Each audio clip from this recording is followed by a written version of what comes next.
Ćao svima, danas ću vam pričati o nekom mom iskustvu kupovine preko AliExpressa. Šta sam hteo u početku da vam kažem? Hteo sam da vam kažem o nekoliko koraka kako i sami da pristupite tom sajtu preko kojeg ćete kupovati. Dakle, šta mi je tu nešto napisao, neki svoj podsjetnik kako bi znao da vas uputim kako treba. Pod broj 1, naravno, registracija. Registrujete se tako što odete na aliexpress.com. Tamo će vam tražiti email adresu, tražit će vam neku šifru, kada već uđete onda vam traže neke podatke više. Dakle, u početku ništa nećete morati bog zna šta da popunjavate, ali ukoliko se odlučite za neku kupovinu nekog proizvoda, onda će vam tražiti adresu, naravno gdje će taj paket stići, tražit će vam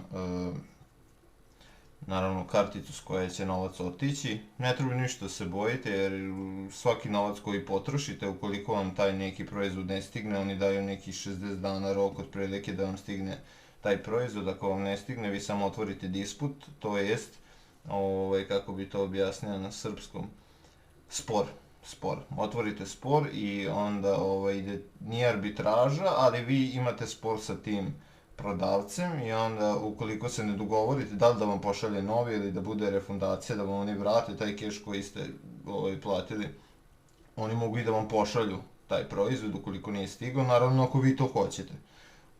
Ako se odlučite da vam vrati novac, oni će vam vratiti novac.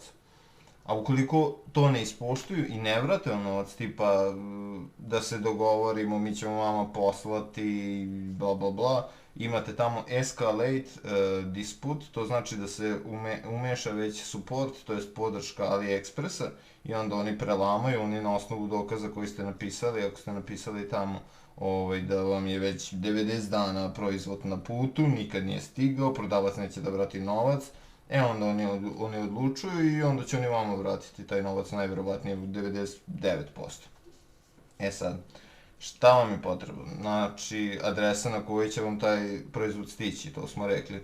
Onda treba vam kartica. Ja kupujem sve preko Telenor banke, znači ja sam napravio internet karticu Telenor banke i mislim ja nju koristim za sve, mi leži plata na nju, sa njom kupujem, znači na bankomat kad mi treba nešto odem samo dignem pare ili stavim pare, znači možete da stavite evre na karticu i onda možete da kupujete u evrima. Znači ja sam moju aplikaciju AliExpressa prebacio u evre, dakle ne stoji mi u dolare. I samim tim ja kupim po najboljem kursu evre u gradu, dakle sad pričamo o Novom Sadu, nađem neki kurs koji je najbolji i znači ubacim evre na bankomat i tako prolazite najjeftinije, tako najviše uštedite, tako što stavite euro i samu aplikaciju prebacite u evre, da vam ne budu dolare uopšte. Znači to je neki fazon koji sam ja skonto posle 20 poručbina koliko sam imao, sad ih već imam preko 50. Šta smo tu rekli još? Pretraga proizvoda.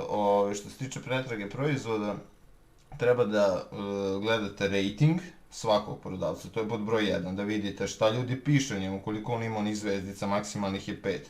Ukoliko on ima 2, 3, znači da tu nešto ne valja i da je većina nezadovoljna. Ako ste se odlučili za neki dati proizvod, uđete u komentare, potražite tamo ljude koji su komentarisali i slike koje su postavljali. Dakle, tamo će biti, neki će napisati polomljeno je stiglo, ovo je stiglo, ono je stiglo. Dakle, vama ako stigne polomljeno i ako nešto ne valja, vi prosto otvarate disput i samim tim tražite svoj novac nazad. To je što se toga tiče. Znači ta pretraga. To morate pažljivo da dobro promotrite, da vidite kako šta ide i na osnovu toga šta ljudi pišu. Najviše se na to oslanjajte, šta će čovjek napisati, a nešto je kupio i slikao je. Znači uvek slike, ja uvek idem slike da proverim, pa tek onda posle gledam šta ljudi pišu. Dakle, to mi je pod broj 1 najbitnije. Proverite lepo polako, imate, na primjer, ako napišete, sad ću lupiti staklo za telefon, vi ćete naći jako puno stakla za telefon, jako puno modela, svega, ali vidite redom, idite od najboljeg prodavca, pa posle po rejtinzima i tako to. Šta smo još rekli? Dakle, imate neki 60 dana da vam taj proizvod stigne. Ako ne stigne, otvarate disput i tako dalje. Šta bismo još mogli da vidimo šta su tu pitali na Facebooku. Imamo na Facebooku grupu, zove se AliExpress Srbija kupovina. I tu sad okupljamo neke članove koji kupuju preko AliExpressa, pa onda neka svoje iskustva, svoje slike i tako to postavljaju. I onda nešto, družimo se, mislim, ništa više od toga, družimo se, svako kaže kako je prošao, da li ga je prošao loše na carini, nešto. Što se tiče carine, nema pravila uopšte. Vama napišu na paketu gift i napišu vam da je vrednost paketa $5, vama će carina na osnovu nekog svog kataloga, internet ili ja stvarno ne znam kako oni to rade, može da vam napiše da je manje cena, može da vam napiše da je vrednost, ne znam, $15-20 i da vam ocarine na osnovu toga. E sad, na primjer, ja sam uzeo neku kameru, oni su meni ocarinili 300 i nešto dinara. Sad neko uzme telefon pa plati 2500. Pa to je sve od carine do carine. Dakle, imamo Novosadsku, Beogradsku, Nišku.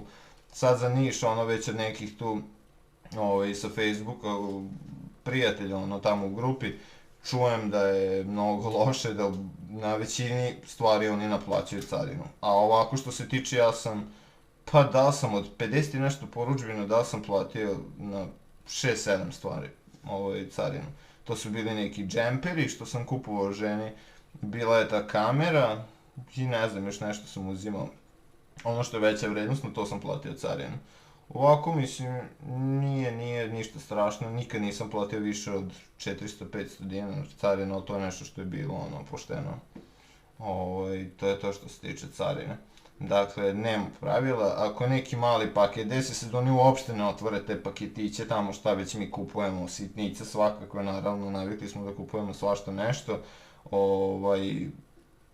čak i nepotrebne stvari, ali nebitno, da li to bude neka bižuterija ili nešto, to ništa oni uglavnom ne otvaraju i to se ništa ne plaća. Znači, vama stigne na carinu u Beograd, iz Beograda se šalje za Novi Sad, ukoliko ste u Novom Sadu se predaje pošti, pošta vama donosi na adresu, ništa ne plaćate, to je to. Sad da vidimo.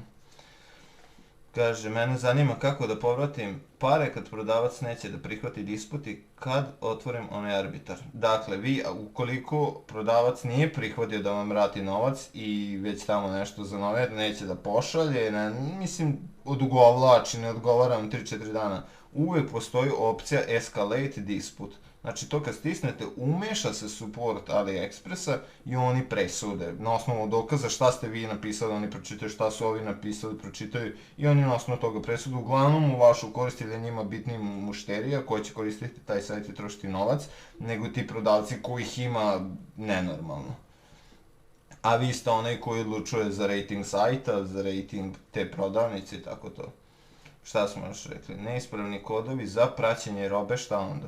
Što se tiče neispravnih kodova, vi ćete uglavnom dobijati neispravne kodove na neke sitne stvari, kao što su, kažem, te kozmetike, neke bižuterije, nešto onako sasvim sitno, na primjer te folije za telefone, stakla, nešto tako, to ćete uglavnom dobijati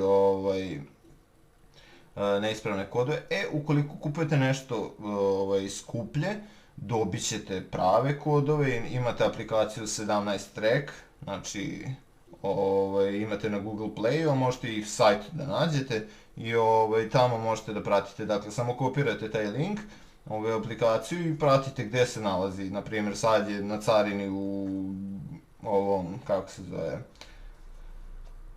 stao mi je mozak, Šangaju ili Guangzhou ili ne znam ja, onda posle piše zemlja tranzicije gde se trenutno nalazi. Kad već stigne kod nas, u Srbiju, znači kad piše da je stiglo u zemlju gde treba da se isporuči, vi isti taj kod možete da prekopirate na sajtu pošte i da pratite na našem sajtu gde se tačno nalazi, sad je u Beogradu, piše vam tamo carina, ne znam, 11.003, to je carina Beograd, kad se prebaci na, ne znam tačno, zaboravio sam sad za Novi Sad, uglavnom imate sve te poštanske kodove i to znate gde se nalazi, oni ispišu tamo Novi Sad, posle ispišu u vaš deo grada ili slično, tako da tako to funkcioniše.